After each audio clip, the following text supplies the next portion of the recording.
السلام عليكم ورحمة الله وبركاته. إن الحمد لله نحمده ونستعينه ونستغفره ونعوذ بالله من شرور أنفسنا ومن سيئات أعمالنا. من يهده الله فلا مضل له ومن يضلل فلا هادي له.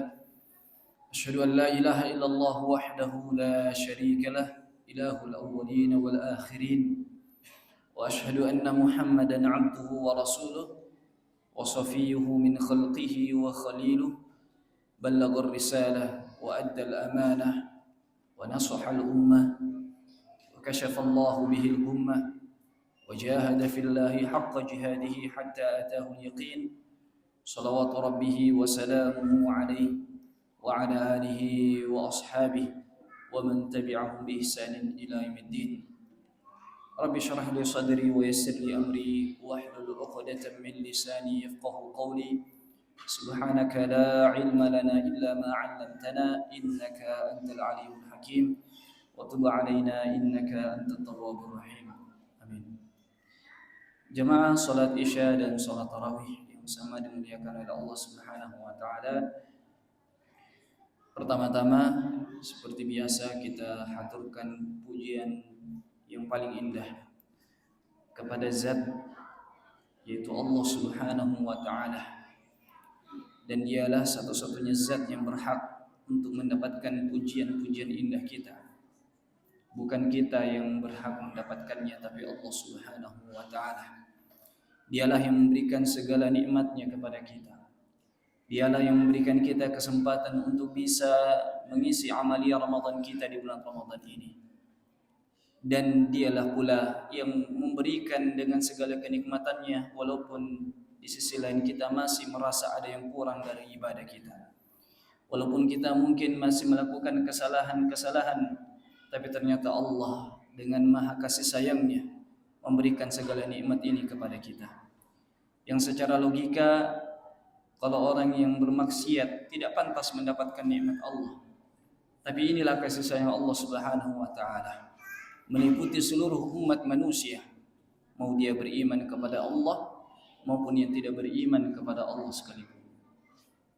Jamaah sekalian dimuliakan oleh Allah Subhanahu wa taala, kemudian salam serta salawat mudah-mudahan senantiasa kita curahkan kepada baginda Muhammad sallallahu alaihi wasallam, juga kepada para keluarganya, para sahabatnya, dan orang-orang yang istiqamah menjalankan syariat Allah Subhanahu wa taala hingga hari kiamat nanti. Dan kita pun mendapatkan syafaat Rasulullah sallallahu alaihi wasallam, yaitu syafaatul uzma. Jamaah sekalian yang dimuliakan oleh Allah Subhanahu wa taala, sebagaimana tema yang disampaikan bahwa tema kita pada malam hari ini tentang bagaimana meraih syafaat Rasulullah sallallahu alaihi wasallam. Syafaat, jamaah sekalian, dia adalah secara bahasa lawan kata dari al-witr. Ya, al-witr itu satu, sedangkan syafa' artinya genap. Ya, kalau ganjil, genap lawannya. Mengapa dikatakan sebagai syafaat itu secara bahasa berarti genap? Karena syafaat ini harus terjadi antara dua orang minimal. Satu yang memohon pertolongan, dan ini makna syafaat, dan satu yang memberikan pertolongan. Sehingga dia membutuhkan antara dua orang ini keinginan untuk mendapatkan bantuan dan orang yang memberikannya. Sehingga makna syafaat adalah pertolongan dari Allah Subhanahu wa taala kepada hambanya yang memohon kepadanya. Makanya kalau di dunia ini biasa kita kalau sudah buntu semua jalan keluar, akhirnya kita mengambil jalan yang lain, yaitu meminta syafaat kepada orang yang memiliki kompeten dalam hal yang kita inginkan tadi. Meminta syafaat, tolong kepada Allah Subhanahu wa taala. Dan juga makna syafaat ini adalah berkaitan antara dua hal. Meminta pertolongan untuk terhindar dari bahaya atau meminta pertolongan untuk mendapatkan manfaat. Jadi dua ini jamaah sekalian. Entah dia manfaat yang kita inginkan atau terhindar dari bahaya dan mudarat. Di hari kiamat nanti jemaah sekalian yang dimuliakan oleh Allah Subhanahu wa taala, semua manusia dikumpulkan di padang mahsyar. Setelah kita dibangkitkan dari kuburan kita semua, mulai dari manusia pertama yaitu Nabi Adam alaihissalam sampai manusia terakhir menjelang datangnya hari kiamat, kita pun menunggu seraya Allah Subhanahu wa taala mendekatkan matahari di atas kepala kita. Tudna syamsu ala ru'usil khalaiqi qadra milin, kata Nabi sallallahu alaihi wasallam. Di pada mahsyar nanti matahari didekatkan oleh Allah Subhanahu wa taala di atas manusia sejarak 1 mil. Ini ada dua maknanya di sini. Ada 1 mil dengan ukuran yang kita pahami hari ini. Ada juga yang memaknai 1 mil ini adalah sejengkal. Sehingga matahari dekat sekali di atas kepala kita. Sehingga manusia pada saat itu berkeringat, dan keringatnya menunjukkan kadar amalannya selama di dunia. Ada yang keringatnya sampai mata kaki. Wa minhum man kana ala haqwaihi, dan ada di antara mereka yang keringatnya sampai di pinggangnya. Wa minhum man yuljimuhu iljaman, dan ada yang keringatnya sampai di mulutnya dan tenggelam dengan keringatnya. Di saat itulah semua manusia berharap ada yang memohon kepada Allah untuk segera ditegakkan pengadilannya Allah Subhanahu wa taala. Sangat lama kita harus menunggu saat itu, sehingga manusia pun sepakat untuk mendatangi Adam alaihissalam. Kisah di padang mahsyar ini disebutkan dalam kitab Sahih Bukhari dan juga disebutkan dalam Sahih Muslim. Hadis yang sangat panjang, kita ringkas-ringkas saja. Setelah mereka mendatangi Adam alaihissalam, mereka pun memohon, "Ya Adam, anta abuna." Wahai Adam, engkau adalah nenek moyang kami, bapak kami. Mintalah kepada Allah Subhanahu wa taala untuk disegerakan pengadilan. Kemudian Adam alaihissalam pun mengatakan, "Nafsi, nafsi, saya tidak bisa. Saya hanya memikirkan diriku sendiri." Kemudian dalam riwayat disebutkan Adam menyampaikan bahwa saya pernah melakukan kesalahan ketika di surga, memakan buah khuldi. Fadhhab ila Nuh. Kemudian Adam memerintahkan manusia untuk pergi ke Nabi Nuh alaihissalam. Maka manusia pun berbondong-bondong menuju Nuh dan memohon, "Ya Nuh, mintalah kepada Allah untuk disegerakan disegerakan pengadilan Allah Subhanahu wa taala." Kemudian Nuh alaihissalam pun mengatakan, "Nafsi, nafsi, idhhab ila Ibrahim." Disuruhlah mereka untuk pergi ke Ibrahim. Ibrahim juga menolak, "Nafsi, nafsi, idhhab ila Musa." Pergilah mereka ke Musa, minta kepada Musa. Musa pun menolak, "Nafsi, nafsi, idhhab ila Isa." Mereka pun pergi ke Isa, dan Isa pun memberikan jawaban yang sama sebagaimana nabi-nabi sebelumnya, dan memerintahkan mereka untuk pergi ke Nabi Muhammad sallallahu alaihi wasallam. Sesampainya mereka ke Nabi Muhammad sallallahu alaihi wasallam, barulah Nabi kita Nabi Muhammad sallallahu alaihi wasallam mengatakan, "Anahu, saya yang berhak. Sayalah yang berhak untuk memohon kepada Allah Subhanahu wa taala." Maka seketika Rasulullah sallallahu alaihi wasallam mendekat di bawah arsy-Nya Allah Subhanahu wa taala. Kemudian Rasulullah sujud dengan sujud yang lama. Kemudian muncullah suara Allah Subhanahu wa taala mengatakan kepada Muhammad, "Ya Muhammad, irfa' ra'sak, ishfa' tushaffa'." Angkat kepalamu wahai Muhammad dan memohonlah kepadaku, maka aku akan memberikan syafaat. Maka di sini juga Rasulullah sallallahu alaihi wasallam menambahkan dengan hadisnya, "Ana sayyidu waladi Adam, ana awwalu man tushaffa'." Saya adalah pemimpinnya anak Adam di hari kiamat, dan di hari kiamat nanti sayalah yang memohon kepada Allah, dan sayalah yang pertama mendapatkan syafaat dari Allah Subhanahu wa taala. Syafaat inilah yang disebutkan oleh para ulama sebagai maqaman mahmuda di dalam Al-Qur'an. Kedudukan yang terpuji, karena ini adalah salah satu syafaat Rasulullah sallallahu alaihi wasallam. Sehingga dengan demikian jemaah sekalian, kita walaupun mungkin tidak beriman, semua manusia mendapatkan syafaat Rasulullah SAW di saat padang mahsyar itu. Karena di situ semua manusia memohon agar segera ditegakkan pengadilan Allah. Mau Anda beriman, mau tidak beriman, maka semua mendapatkan syafaat dari Rasulullah SAW dengan syafaatul uzma ini. Kemudian jemaah sekalian yang dimuliakan oleh Allah Subhanahu wa taala, Ada juga amalan-amalan yang ketika seorang hamba melakukan amalan itu, maka dia mendapatkan syafaat Allah Subhanahu wa taala melalui perantara Rasulullah.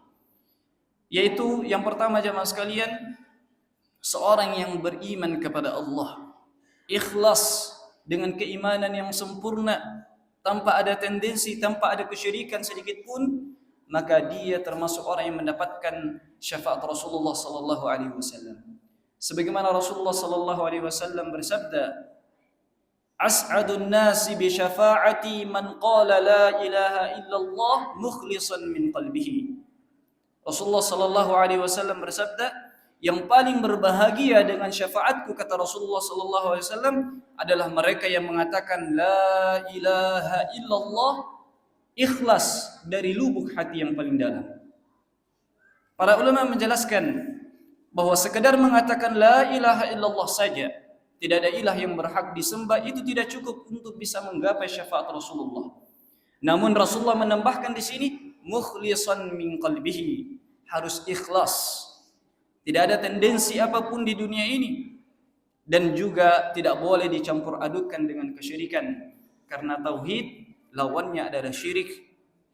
Innallaha la yaghfiru an yushraka bihi wa yaghfiru ma duna dzalika liman yasha. Karena perbuatan syirik tidak akan diampuni oleh Allah Subhanahu wa taala. Maka ini jemaah sekalian, yang pertama, amalan yang kalau kita usahakan ikhlas segala bentuk ibadah kita, dan la ilaha illallah ini juga kita ikhlas karena Allah, ini adalah salah satu sebab kita bisa menggapai syafaat Rasulullah sallallahu alaihi wasallam. Yang kedua jemaah sekalian, di antara amalan-amalan yang bisa kita jadikan sebab meraih syafaatnya Rasulullah sallallahu alaihi wasallam adalah orang yang tinggal di Madinah dan bersabar atas kesulitan yang dirasakan di kota Madinah. Ini bagi mereka yang mungkin umrah atau pergi haji atau pernah kuliah di Madinah misalnya, kerja di Madinah, dan bersabar dengan kesulitan-kesulitan yang dia rasakan selama tinggal di Madinah, walaupun mungkin cuma sehari, 2 hari saja. Orang yang bersabar selama di Madinah atas kesulitan yang dirasakan, maka dia akan mendapatkan syafaat Rasulullah sallallahu alaihi wasallam. Rasulullah sallallahu alaihi wasallam bersabda, "Man sabara ala la'wa'il Madinah kuntu syafi'an lahu yaumal qiyamah." Rasulullah sallallahu alaihi wasallam bersabda, siapa yang bersabar atas kesulitan selama tinggal di Madinah, Madinah Rasulullah, kotanya Rasulullah sallallahu alaihi wasallam, maka Rasulullah mengatakan, saya akan memberikan syafaatku di hari kiamat kelak.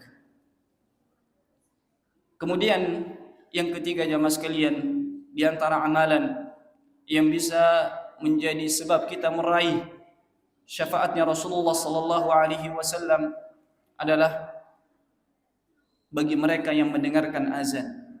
Selesai mendengarkan azan, dia mengucapkan doa setelah azan. Apa doanya setelah azan?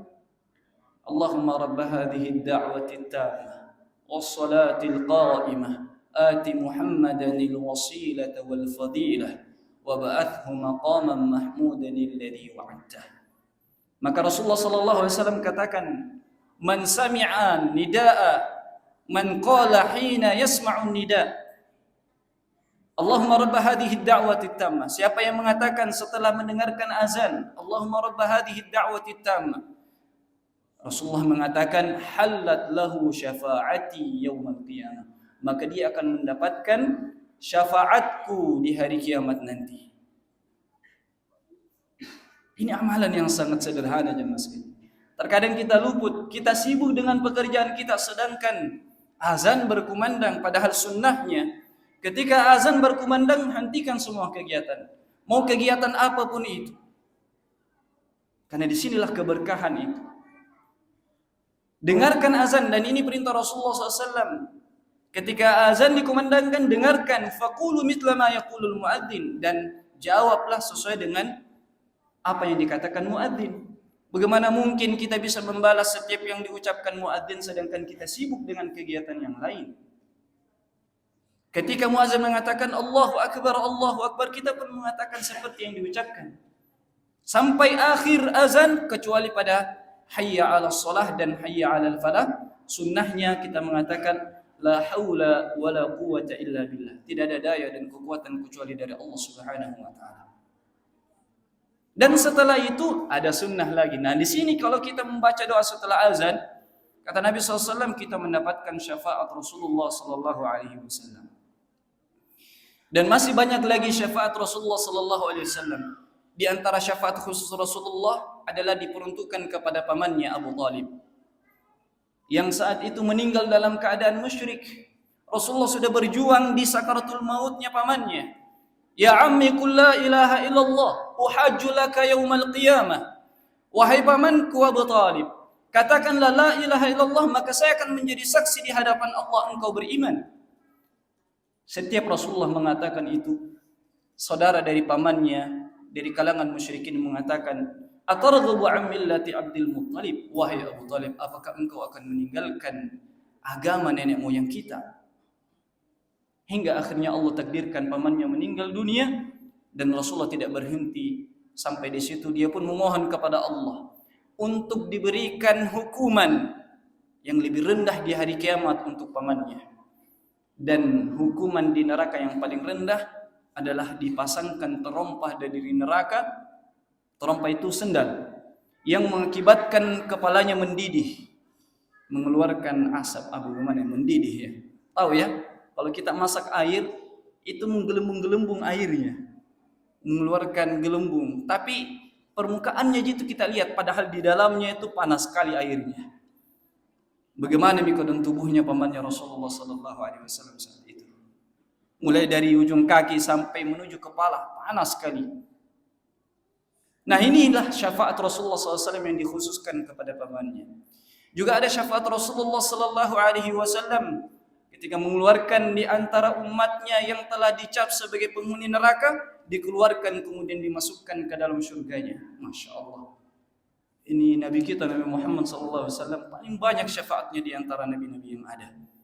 Maka cintailah Rasulullah SAW. Semoga dengan cinta kita kepada Rasulullah, maka kita pun mendapatkan syafaat Rasulullah SAW. Demikian jemaah sekalian yang dimuliakan oleh Allah Subhanahu wa taala. Sebagai penutup, syafaat Rasulullah SAW ini tentu diminta kepada Allah, dipersyaratkan harus mendapatkan izin dari Allah Subhanahu wa taala, dan yang kedua, Allah ridho kepada orang yang diberikan syafaat atau bantuan itu. Sebagaimana Allah Subhanahu wa taala berfirman di dalam Al-Qur'an, "Wala tanfa'us syafa'atu illa liman adina lahu wa radiya lahu qawla." Sesungguhnya syafaat itu tidak bermanfaat kecuali setelah izin dari Allah Subhanahu wa taala dan mereka mendapatkan ridho dari Allah Subhanahu wa taala. Demikian jemaah sekalian dimuliakan oleh Allah Subhanahu wa taala, mudah-mudahan ada manfaatnya. Kita tutup dengan beristighfar kepada Allah Subhanahu wa taala. Astaghfirullahaladzim. Subhanakallahumma wa bihamdika asyhadu an la ilaha illa anta astaghfiruka wa atubu ilaik. Assalamualaikum warahmatullahi wabarakatuh.